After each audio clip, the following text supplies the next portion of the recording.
जैसे देख लीजिए रेलवे एग्जाम में मैथ्स के लगभग 23 चैप्टर से सवाल पूछता है। तो ट्रिग्नोमेट्री के अंदर भी यार देखो, ट्रिग्नोमेट्री बच्चों का एक बड़ा वो रहता है कि सर ट्रिग्नोमेट्री तो मुझे समझ ही नहीं आती। अब अगर भाई तुमको कम समझ में आ रही है तो तुम एक काम करो, टाइप 2 एंड यानी इस वीडियो में मैं आपको डिटेल से ये तक बता दूंगा कि अगर मान लीजिए मिक्सचर एलिगेशन में 5 टाइप है तो किस टाइप से कितने परसेंटेज क्वेश्चंस आते हैं। लगभग आप देखोगे 80% क्वेश्चंस तो यहीं से बन गए हैं। Algebra algebra algebra algebra algebra sir किस लेवल की आ जाती है? एसएससी लेवल की, बहुत ज्यादा टफ लेवल की तो नहीं आती, बट बेसिक इसके अंदर वैसे बहुत ज्यादा आइडेंटिटी है अगर आप एसएससी में घुसोगे तो।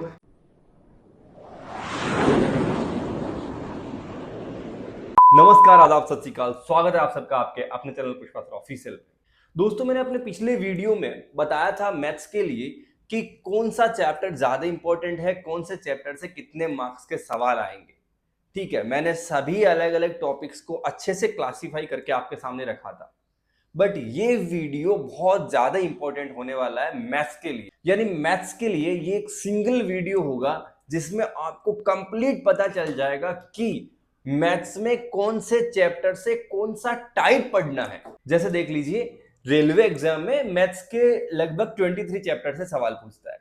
अब इन 23 चैप्टर्स के अंदर भी हर एक चैप्टर के 10, 12, 15 अलग अलग टाइप है। अगर मैं आपको ये बता दूं कि ये वाला टाइप कम इंपॉर्टेंट है लेकिन ये वाला टाइप ज्यादा इंपॉर्टेंट, तो बताओ कैसा रहेगा। यानी इस वीडियो में मैं आपको डिटेल से ये तक बता दूंगा कि अगर मान लीजिए मिक्सचर एलिगेशन में 5 टाइप है तो किस टाइप से कितने परसेंटेज क्वेश्चंस आते हैं। यानी हर एक टाइप के ऊपर फोकस करके मैंने वीडियो बनाया है कि आपको कौन से टाइप पे ज्यादा ध्यान देना है और कौन से टाइप को थोड़ा सा समझ के भी आप छोड़ सकते हो। उस पर बहुत ज्यादा पीवाई की लगाने की जरूरत नहीं है, क्योंकि पिछले 5 से 6 साल के जो पेपर आए हैं उनके अंदर क्या क्या सिनेरियो रहा है। ठीक है दोस्त, तो चलते हैं अपन वीडियो की तरफ। हाँ तो दोस्तों, यहाँ पे देखिए, वैसे देखो यार, अलग अलग जो बुक्स रहती है उसके अंदर number of types, number of questions अलग अलग रहते हैं। तो हमें किसी एक बुक का तो रेफरेंस लेना होता है। यहाँ पे मैं किरण पब्लिकेशन की बुक की बात कर लेता हूँ, क्योंकि मैंने अपने ज़्यादातर वीडियो के अंदर इसी के बारे में बताया है और मैंने खुद ने भी इसी से पढ़ा है। तो ये देखो, इसके अंदर जो चैप्टर वाइज, जो टाइप वाइज ये बुक है, इसमें 10,000 से ज़्यादा सवाल है और उन्हीं सभी सवालों को अच्छे से बाइफरकेट किया हुआ है, अच्छे से क्लासीफाई किया हुआ है और हर एक चैप्टर के अंदर बताया हुआ है कि कौन सा टाइप इंपॉर्टेंट है। अभी देखिए, सबसे पहले जो ये एक चैप्टर वाइज बुक है, इसके अंदर कौन से चैप्टर से कितने परसेंट क्वेश्चंस आते हैं। यानी अलग अलग चैप्टर है, मान लीजिए कि percentage, profit loss, SIC, time and work, trend and distance, boat and stream, ऐसे ही जो एवरेज, रेशियो, प्रोपोर्शन और अलग अलग चैप्टर्स जो एडवांस के हैं, उन सभी चैप्टर को चैप्टर 1, चैप्टर 2 बोला हुआ है। तो कौन से चैप्टर से कितने परसेंट क्वेश्चंस आते हैं, यहाँ से आपको लगभग मोटा मोटी आइडिया लगेगा कि कौन सा चैप्टर ज़्यादा इंपॉर्टेंट है, कौन सा कम इंपॉर्टेंट है। वैसे देखो, अगर इस बुक के अंदर 23 चैप्टर्स है और इनके क्वेश्चंस को मेंशन किया गया है, इसका मतलब ये कभी ना कभी प्रीवियस ईयर में पूछा गया है। अब कोई कितनी बार पूछा गया है और किस टॉपिक के कितने सवाल पूछा गया है, उस पर डिपेंड करता है कि कौन सा टॉपिक ज़्यादा इंपॉर्टेंट हो जाता है। तो यहाँ पे देख लीजिए, जैसे चैप्टर 1 का इसने बता दिया कि 8%, चैप्टर 2 से क्वेश्चंस आते हैं 4%, चैप्टर 3 से क्वेश्चंस आते हैं 8%, चैप्टर 4 से क्वेश्चंस आते हैं 4%। तो ये आप एक बार अच्छे से नज़र दौड़ा लीजिए। ठीक है, चैप्टर 5, 6, 7 सबके बारे में बताया हुआ है। तो यहाँ पे आप देखोगे 22 जो चैप्टर है उससे 8% सवाल है और चैप्टर 1 से 8% सवाल है और चैप्टर 3 से 8% सवाल है। तो यहाँ से आपको पता लगेगा कि यार इन चैप्टर को तो मैं गलती से भी छोड़ ही नहीं सकता, स्किप कर ही नहीं सकता। कौन से चैप्टर से, ये जब आप बुक देखोगे तो उसके अंदर आपको अच्छे से पता चल जाएगा चैप्टर 1 कौन सा है, चैप्टर 2 कौन सा है। कौन सी बुक है? किरण पब्लिकेशन की, जिसके अंदर 10,000 प्लस पीवाईक्यू है। तो इसका नाम ही यही है, railway 10,000 plus previous year questions, right. तो आपको बात क्लियर हो गई होगी कि जिस चैप्टर से ज़्यादा सवाल पूछे हैं उस पर आपको ज़्यादा फोकस करना है। अब अपन चलते हैं टॉपिक वाइज। मैंने आपको स्टार्टिंग में ही बोल दिया था कि मैं इस बुक में बात करने वाला हूँ वही टॉपिक वाइज, कि जैसे नंबर सिस्टम है, मान लीजिए नंबर सिस्टम। अब नंबर सिस्टम के अंदर इस बुक में ये देखो टोटल 7 टाइप्स मेंशन है। कितनी है? 7 टाइप। अब 7 टाइप में भी कौन कौन सी इंपॉर्टेंट है? तो टाइप 1 20%, टाइप 2 22% एंड टाइप 6 24%। यानी इन 3 टाइप से मैक्सिमम सवाल आए हैं और टाइप 7 से आप देखोगे तो 12%। तो वैसे देखा जाए तो देखो होता क्या है, अब कोई स्टूडेंट बोलेगा कि यहाँ पे सर हर टाइप को आप बोल दोगे इंपॉर्टेंट। नहीं, सभी टाइप को नहीं बोलूँगा। अगर कोई भी टाइप इसमें मेंशन है, इसका मतलब उसमें से सवाल तो आया हुआ है पहले। लेकिन अगर आपके पास टाइम कम है, यूँ समझ लीजिए कि रिवीजन के लिए भी लास्ट में अगर टाइम निकालना है, तो आप यहाँ से देख सकते हो कि ये वाले टाइप तो मुझे अच्छे से याद होने ही चाहिए। ये जो मैं टाइप बता रहा हूँ जिनके तुलनात्मक रूप से ज़्यादा सवाल आए हुए हैं, इनके तो पीवाईक्यू आपको अच्छे से लगाने हैं, इनको कभी स्किप आपको नहीं करना है। क्लियर हो रही है बात? तो ये नंबर सिस्टम का आप देख लीजिए कि टाइप 1, 2, 6 एंड 7 ज़्यादा इंपॉर्टेंट है, बाकी इसके अंदर सारे ही टाइप्स इंपॉर्टेंट रहते हैं नंबर सिस्टम में, क्योंकि नंबर सिस्टम बड़ा ही कॉमन टॉपिक है। क्लियर है। अगले टॉपिक के पर चलते हैं, एलसीएम एंड एचसीएफ। तो एलसीएम एचसीएफ में देख लीजिए आप कि यहाँ पे आप देखोगे टाइप 1 यहाँ अलग से लिखा हुआ भी है, 1, 2 एंड 3 ज़्यादा इंपॉर्टेंट, यानी 1, 2, 3, यानी आप इन देखोगे तो लगभग यानी 30, 20, 50, 20, 70, 5, 8, 9, 4, 13, यानी लगभग आप देखोगे 80% क्वेश्चंस तो यहीं से बन गए हैं। क्लियर हो रही है। आपका 80+% सवाल तो 3 ही टाइप से, तो जब आप एलसीएम एचसीएफ जाके देखोगे तो आपको पता लगेगा यार ये 3 टाइप में क्या क्या चीज़ें हैं, वो अच्छे से कर लो। उसके बाद आगे के 3-4 टाइप आप ज़्यादा अच्छे से नहीं भी पढ़ते हो तो चल जाएगा, क्योंकि एग्जाम के पॉइंट ऑफ व्यू से बहुत ज़्यादा इंपॉर्टेंट है। बात क्लियर है। तो ऐसे में सारी स्लाइड्स आपको एक बार दिखा देता हूँ, आप अच्छे से नोट कर लो, ठीक है। जैसे सिंप्लीफिकेशन है, सिंप्लीफिकेशन के अंदर आप देख लो कि टाइप जो 4 है भाई, टाइप 4 से ही मैक्सिमम सवाल आ गए हैं, एंड टाइप 1 से भी कुछ हद तक सवाल पूछे गए, बाकी टाइप से नहीं के बराबर सवाल पूछे हुए। किसमें पूछे हुए हैं, जैसे मान लीजिए आरआरबी एनटीपीसी के जो अलग अलग पेपर हुए थे, आपको पता है बहुत सारे पेपर हुए थे आरआरबी एनटीपीसी के लिए, है ना। एनटीपीसी की बात अपन कर लेते हैं, एएलपी की अपन बात कर लेते हैं, इसके अलावा जो टेक्नीशियन के पहले पेपर हुए थे, आरपीएफ, एसआई और कांस्टेबल के जो पेपर हुए थे, है ना, किसके, एसआई एंड कांस्टेबल। तो इन सभी पेपर्स के अंदर जो जो सवाल का वेटेज रहा है उसकी इसमें चर्चा की हुई है, ठीक है। तो मैं आपको जल्दी जल्दी स्लाइड दिखा देता हूँ। इसके अंदर आप देख लीजिए जो पावर इंडिसेस एंड सेट्स, इसका मतलब है करणी घातांक। अब तक तो मुझे लग नहीं रहा था आपको हिंदी इंग्लिश में कुछ प्रॉब्लम हुई होगी। यहाँ पे देख लो करणी घातांक करके जो टॉपिक है जिसमें पावर्स वाले, इसमें टाइप 5 सब कुछ है, ठीक है। अगर आप टाइप 5 को भी अच्छे से पढ़ लेते हो चैप्टर 4 में तो आपका काम बन जाता है बहुत ज़्यादा, अगर आपके पास टाइम नहीं है, अगर कोई अभी तैयारी स्टार्ट कर रहा है। क्लियर है बात। बिगनर के लिए तो ये वाली बातें भाई रामबाण साबित होगी। अगले टाइप पे अपन चलते हैं, एवरेज में आपने देख लिया यहाँ पे जो टाइप 8 है, टाइप 8 के 48 सवाल आते हैं, एंड टाइप 10 के भी 22%, यानी लगभग 70% सवाल तो इन दो ही टाइप से आ जाता है, 8 एंड 10। तो मैं जल्दी जल्दी स्लाइड्स घुमा लूँ, यहाँ पे आपको कोई प्रॉब्लम नहीं होनी चाहिए। अब आप देख सकते हो जैसे रेशियो एंड प्रोपोर्शन में आप देख लो कौन सा इंपॉर्टेंट है, वो 1, 3, 5, 9 ये इंपॉर्टेंट है, और लगभग सवाल सभी से आए हुए हैं। तो यार यहाँ पे इस टॉपिक के बारे में मैं थोड़ा बोलूँगा यार। देखो यार, रेशियो, प्रोपोर्शन और परसेंटेज तो बड़े ही आम टॉपिक होते हैं, ये तो हर एक टॉपिक का बेसिक होता है, तो इस टॉपिक के अंदर तो आपको अच्छे से पढ़ना है, ये तो हर टॉपिक का बेसिक होता है, तो इस टॉपिक को अच्छे से पढ़ना है। इसमें तो इसने सारी ऑल आर इंपॉर्टेंट, क्यों all are important, because this topic is the base of every topic. आप किसी भी टॉपिक को जब सोल्व करने वाले हो तो you have to put the ratio, सबसे पहले आपको उसको रेशियो से ही सोल्व करना होता है, तो आपको रेशियो अच्छे से आना चाहिए। तो मैं कहूँगा कि यार ये वाला टॉपिक तो पूरा का पूरा आपको पढ़ लेना चाहिए, ये कंप्लीट टॉपिक आपको पढ़ लेना चाहिए। All types are equally important, isn't it. बात क्लियर हो रही है कि नहीं हो रही, भले इसमें कम ज़्यादा बताया हुआ है, बट मेरी पर्सनल रिकमेंडेशन रहेगी कि आप इसको पूरा पढ़ो। क्लियर है। एलिगेशन एंड मिक्सचर के अंदर देखो, पहली बात तो इसमें बहुत ज़्यादा टाइप है नहीं, बट जितने भी टाइप हैं उनमें भी टाइप 1 बहुत ज़्यादा इंपॉर्टेंट है, देन 2 एंड 3 भी आप पढ़ सकते हो। टाइप 4 में तो मैं कहूँगा कि इसके जो सवाल आप जब देखोगे तो पता लग ही जाएगा कि थोड़े से टफ टाइप के क्वेश्चन रहते हैं, वो बहुत ज़्यादा आते भी नहीं हैं। एवरेज लेवल मेंटेन किया जाता है पेपर में। देन आगे चलते हैं अपन परसेंटेज। तो परसेंटेज के अंदर देखो, मैंने अभी बोला था आपको 2 टॉपिक बताए थे, कौन कौन से, एक तो रेशियो एंड प्रोपोर्शन, दूसरा मैंने बोला था percentage. These 2 topics are the fundamental of the elementary mathematics. तो इन 2 टॉपिक को तो आपको करना ही है। मैं यहाँ पे आपको बिल्कुल नहीं कहूँगा कौन सा टाइप इंपॉर्टेंट है, आपको पक्का करना है। या टाइप इंपॉर्टेंट का मतलब हो गया कि अगर एग्जाम में जा रहे हो और आपके पास टाइम कम है तो आप देखो इन टाइप्स को देख के तो पक्का जाना है। यहाँ पे गलती कर दी है तो भाई बड़ा गलती हो जाएगा, यानी type 13, type 1, type 3 and type 7, isn't it. ये टाइप तो आपको पक्का करके जाना है। बात क्लियर हो रही है प्यारे बच्चे। आगे चलते हैं, प्रॉफिट एंड लॉस। तो प्रॉफिट एंड लॉस की अपन बात करेंगे। इसके अंदर टाइप 1 बहुत ज़्यादा इंपॉर्टेंट है, टाइप 1 से मैक्सिमम सवाल आपसे पूछ लिए गए हैं, ज़्यादातर सवाल टाइप 1 से ही पूछ लिए गए हैं। बात क्लियर हो रही है। देन डिस्काउंट के अंदर type 2 and type 1 are more important, और 5 भी है, टाइप 1, 2 एंड 5, ये 3 टाइप ज़्यादा इंपॉर्टेंट है। इसके अलावा टाइप ज़्यादा है भी नहीं इसके अंदर, तो कम ही टाइप है। तो आप डिस्काउंट को तो वैसे भी अच्छे से देख सकते हो, हार्डली 50-60 सवाल होते हैं किसी भी बुक के अंदर, इतने ही पूछे गए होते हैं पुराने सालों में, तो आप अच्छे से देखो।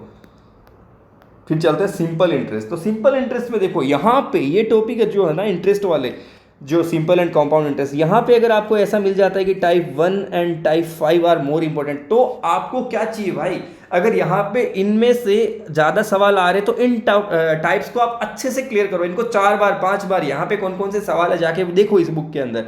यहाँ पे जो सवाल है इनको तो आपको किसी भी तरह से, चाहे कोई भी तरीका लगाना पड़े, चाहे कहीं से ही पढ़ना पड़े, इसके सॉल्यूशंस तो आपको अच्छे से समझने ही हैं, हाँ या ना। क्योंकि मैं देखता हूँ ब्याज के जो सवाल रहते हैं अक्सर बच्चे गलत कर देते हैं। कंपाउंड इंटरेस्ट यानी चक्रवर्ती ब्याज, तो चक्रवर्ती ब्याज के अंदर भी अपन बात कर रहे हैं। यार मैं हिंदी और इंग्लिश दोनों में बीच में मिस कर दिया, मैं हिंदी नहीं बोला। आप इजीली सर्च कर सकते हो कोई भी टॉपिक, देखो परसेंटेज आपको पता है, प्रॉफिट लॉस मेरे ख्याल से पता है, लाभ हानि है, इसके अलावा क्या था, एवरेज था, रेशियो प्रोपोर्शन यानी अनुपात समानुपात। इसके अलावा आप सर्च कर सकते हैं यार हिंदी इंग्लिश, इतना आप कर लीजिएगा।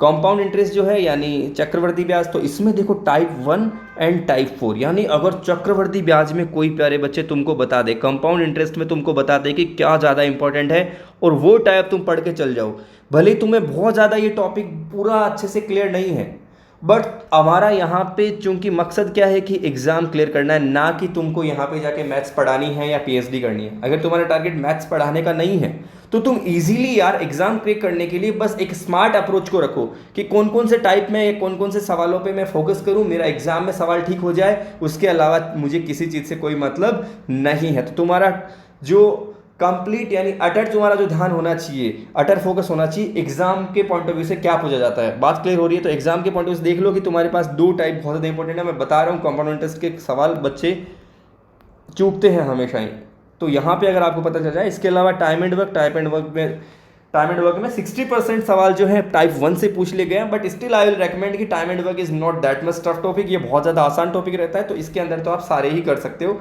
ठीक है। फिर भी टाइप 1, टाइप 2, टाइप 6 इनसे आप देखोगे ज़्यादा सवाल है, तो आप बुक पढ़ोगे तब आपको उसमें पता चल जाएगा कि यार ये वाले टाइप तो मैं नहीं छोड़ने वाला हूँ, ठीक है। नेक्स्ट टॉपिक कौन सा है? पाइप एंड सिस्टम, तो इसमें भी टाइप 1 एंड टाइप 2, इसमें भी आप देख लीजिए।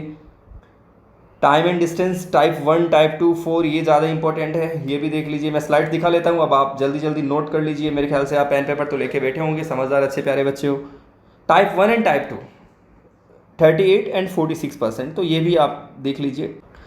तो सीक्वेंस एंड सीरीज के अंदर देखो जो टाइप 5 है इसी से मैक्सिमम सवाल आ गए हैं, टाइप 5 से ही मैक्सिमम सवाल आ गए हैं। और आप अगर एक बार 1 घंटा पढ़ लेते हो, बहुत दिन तक लगातार नहीं, एक बार 1 घंटे की पढ़ाई कर लेते हो, तो आपका ये टॉपिक क्लियर हो जाता है। बार बार आपको टाइम भी नहीं देना होता, तो एक बार 1 घंटा लगा के आप पढ़ लीजिए, इसके सारे सवाल आप बना पाओगे। बात क्लियर हो रही है कि नहीं हो रही बताइए? वीडियो लाइक किया कि नहीं किया तुमने अभी तक, मुझे बता दो। चैनल सब्सक्राइब किया कि नहीं किया? अरे यार यही तो मोटिवेशन रहती है, और क्या रहती है बताओ? काम करने के पीछे और क्या मोटिवेशन रहती है? अगर थोड़ा सा लाइक सब्सक्राइब करोगे तो अच्छा लगेगा, बस और क्या। Algebra algebra algebra algebra algebra algebra sir किस लेवल की आ जाती है? यार एसएससी लेवल की, बहुत ज़्यादा टफ लेवल की तो नहीं आती, बट बेसिक इसके अंदर वैसे बहुत ज़्यादा आइडेंटिटी है अगर आप एसएससी में घुसोगे तो। लेकिन रेलवे में इतनी ज़्यादा आइडेंटिटी नहीं है। इस बुक को आप देखोगे तो इसके अंदर रेलवे के लिए 6 अलग अलग आइडेंटिटी यानी 6 अलग अलग टाइप बता रखे हैं। उसमें भी the most important identity is 1, यानी अलजेब्रा बहुत ज़्यादा वास्ट टॉपिक है, बहुत बड़ा टॉपिक है, अपने आप में बुक्स चलती है। अगर आप 12th के बाद आगे लेते हो, फिर से मैथ से करते हो, तो जैसे हमने बीएससी ऑनर्स वगैरह में करा है, तो हमारे तो अलजेब्रा के फिर से बड़ी बड़ी बुक्स चला गया। तो अलजेब्रा अपने आप में एक बड़ा समुद्र है, जिसमें इसमें ओनली 6 टाइप पूछे जाते हैं। उसमें भी ज़्यादा इंपॉर्टेंट कौन सा है? टाइप 1। टाइप 1 को तो आपको छोड़ के जाना ही नहीं है। बात क्लियर हो रही है? देन ट्रिग्नोमेट्री, तो ट्रिग्नोमेट्री के अंदर भी यार देखो, ट्रिग्नोमेट्री बच्चों का एक बड़ा वो रहता है कि सर ट्रिग्नोमेट्री तो मुझे समझ ही नहीं आती। अब अगर भाई तुमको कम समझ में आ रही है तो तुम एक काम करो, टाइप 2 एंड टाइप 3, इन दो टाइप को तो टाइप 2 एंड टाइप 3 को तो कैसे भी करके कंप्लीट करके ही जाना प्यारे दोस्त। यानी लगभग 70+% सवाल तो टाइप 2 से ही आ गए और कुछ बचे सवाल टाइप 3 से आ गए। अगर तुम्हें ट्रिग्नोमेट्री नहीं के बराबर आती है, बट तुमने ये 2 टाइप अच्छे से पढ़ लिए, ये 2 टाइप तुमने अच्छे से रट लिए, तो तुम्हारे लगभग सारे सवाल बन जाएंगे। 4 ही टाइप इसमें मेंशन करे हुए हैं, क्योंकि ट्रिग्नोमेट्री भी बहुत बड़ा संसार है, लेकिन यहाँ पे हमारे जो सवाल पूछे गए हैं उसमें मोस्ट फ्रिक्वेंट सवालों को इसमें रखा गया है। तो तुम टाइप 1 को बिल्कुल मत छोड़ना। देन ज्योमेट्री की अपन बात कर लेते हैं, यानी एडवांस मैथ्स का पोर्शन है, लेकिन अगर तुम्हें ये पता चल जाए कि एडवांस मैथ्स के अंदर कौन से टाइप के ज़्यादा सवाल आते हैं, तो तुम्हारे लिए एडवांस भी एकदम ईजी हो जाती है, ठीक है बात। तो यहाँ पर टाइप 1 एंड टाइप 2 दोनों ज़्यादा इंपॉर्टेंट है। इसके अलावा टाइप 5 भी ठीक ठाक पूछा जाता है, और टाइप 10 भी। यानी देखा जाए तो ज्योमेट्री की इधर 11 टाइप मेंशन है। कितनी टाइप मेंशन है? 11 में से मैंने कह दिया आपको कि अगर आपके सामने एग्जाम बहुत पास है और आपने अच्छे से ज्योमेट्री नहीं करी है, या फिर अच्छे से करी है बट आपको अब रिवीजन का टाइम नहीं भी है और PYQ लगाने के लिए भी टाइम नहीं है, तो कम से कम इन टाइप के तो PYQ लगाओ और इन टाइप्स का तो रिविजन करो। बहुत सही चीज़ है कि नहीं है? बताओ बात समझ में आ रही है, मज़ा आ रहा है? इसके अलावा इस बुक से जब आप ये बुक देखोगे तो इसके अंदर आप मैंसुरेशन देखोगे। अब मैंसुरेशन की यार एक चीज़ ऐसी है ना कि ये भी फॉर्मूले बेस रहता है, तो फॉर्मूले सभी इसके चैप्टर्स के अंदर फॉर्मूले रहते हैं, चाहे तो आप 2D की बात कर लो चाहे तो 3D की बात कर लो। यानी 2D के अंदर चाहे स्क्वायर की बात कर लो चाहे ट्राइंगल की बात कर लो, चतुर्भुज हो गया, त्रिभुज हो गया, सर्किल हो गया, वृत्त हो गया, इन सभी के अंदर अपने अपने फॉर्मूले हैं और फॉर्मूले बेस्ड सवाल इसमें लगभग हर टाइप से पूछे जाते हैं। ऐसे 3D के अंदर जो कौन, सिलेंडर यानी शंकु, बेलन, उन सभी से फॉर्मूले बेस्ड सवाल, उनके वॉल्यूम, एरिया यानी आयतन, क्षेत्रफल सब पूछा जाता है। तो इसको तो अगर आप कर रहे हो तो फॉर्मूले लिख के रख लो, अपनी टेबल के सामने चिपका दो और डेली फॉर्मूले रीड करते रहो। ये फॉर्मूले बेस्ड सवाल होते हैं, अपने आप कर पाओगे। बस थोड़ा एक चीज़ ध्यान रखना, इसमें चीज़ें कैलकुलेटिव आती है। ये जो टॉपिक है इसमें चीज़ें कैलकुलेटिव आती है। क्लियर है बात? देन नेक्स्ट टॉपिक है स्टेट्स एंड डेटा इंटरप्रिटेशन। यार वैसे तो ये दो अलग अलग टॉपिक है, बट चूंकि इनके बहुत ज़्यादा सवाल नहीं आते तो इसको एक ही साथ रख दिया है और इनको 8 टाइप्स में डिवाइड कर दिया है। स्टेट्स के अंदर जो आपके माध्य, माध्यिका, बहुलक, जो मीन, मोड, मीडियन वगैरह पूछे जाते हैं। डेटा इंटरप्रिटेशन यानी DI बना दी जाती है, ऐसे टेबल बना के, यहाँ पे आप और यहाँ पे आपके अलग अलग शहर में कितनी बार घूमने जा रहे हो वगैरह वगैरह, टेबुलर फॉर्म में। तो यहाँ पे टाइप 1, टाइप 8 एंड टाइप 7 रखा गया है। बट चूंकि ये दो अलग अलग टॉपिक है तो ऐसा अगर एक टाइप 1 में DI को रखा हुआ है और टाइप किसी और टाइप में दूसरा स्टेट्स के सवाल है तो पूरे मिस हो जाएंगे। तो यहाँ पे तो मैं रेकमेंड करूँगा कि एक बार once you have to go through all the types, यानी एक बार तो सभी टाइप्स को अच्छे से देख ही लेना, क्योंकि अगर इसका सवाल आता है तो बहुत ज़्यादा टाइम कंज्यूमिंग नहीं होता है। तो स्टेट्स एंड डेटा इंटरप्रिटेशन यानी सांख्यिकी और जो DI है इसको तो आपको अच्छे से देख लेना चाहिए। बात क्लियर? यानी मैंने कई सारे टॉपिक्स में आपको डिस्ट्रीब्यूशन बताने के बावजूद ये बोला है कि इस टॉपिक को पूरा देखना है। ये मैं अपने एक्सपीरियंस पे बोल रहा हूँ भाई, तो कर लेना प्लीज़। देन टाइप 6 इंपॉर्टेंट है, मिसलेनियस टाइप करके इसने एक डाला हुआ है बुक के अंदर, तो इसके अंदर भी टाइप 6 सबसे ज़्यादा इंपॉर्टेंट है, यानी लगभग 80% प्लस सवाल इसी से देख लिया है। क्लियर है? तो ये वाली बुक की मैं बात कर रहा हूँ, ये वाली बुक आप जाके देख सकते हो मार्केट के अंदर। 10,000 प्लस ऑब्जेक्टिव क्वेश्चंस यानी TCS पे जो पैटर्न पे जो बेस्ट सवाल है वो इसने 10,000 प्लस सवालों को कवर किया हुआ है, स्पेशली रेलवे के लिए। मैथमेटिक्स यानी किरण पब्लिकेशन की ये बुक है। तो ये अपन ने देखा कंप्लीट एनालिसिस, यानी पिछले 5 साल के जितने भी पेपर्स हुए उन सब का डेटा कलेक्ट करके ये एक अच्छे से पूरा एनालिसिस बताया गया जिसमें कौन सा चैप्टर कितना ज्यादा इंपॉर्टेंट है। उम्मीद है आप सबको बात समझ में आई होगी। अब मैथ्स को लेके क्लियर हुआ होगा कि आपको कौन से चैप्टर के अंदर किस टाइप पे ज्यादा फोकस करना है, किस टाइप को तो रट ही लेना है समझने के बाद। हाँ या ना? अगर आपको वीडियो अच्छा लगा है तो आप इसे लाइक कर दीजिए। अगर आप चैनल पे पहली बार आए तो चैनल को सब्सक्राइब कर दो ताकि अगला वीडियो आते ही सबसे पहले आप तक पहुंच जाए, और आप उसका नोटिफिकेशन भी चाहते हो तो आप बेल आइकन पे भी क्लिक कर दीजिए। अगर कोई भी तरह का आप डाउट है तो कमेंट करके पूछ सकते हैं। मैं पुष्पेंद्र राजपुरोहित, मिलते हैं अगली वीडियो में। हमेशा की तरह खुश रहो, खूबसूरत रहो। बाय बाय, टेक केयर, जय हिंद। हेलो भाई, कैसे हो सब लोग। तो आप सबका स्वागत है आप सबके अपने चैनल पुष्पा सर ऑफिशियल पे। तो फाइनली दोस्तों आपके सामने मैथ्स की स्ट्रेटजी लाई जा चुकी है। आपके सामने एक लॉन्ग वीडियो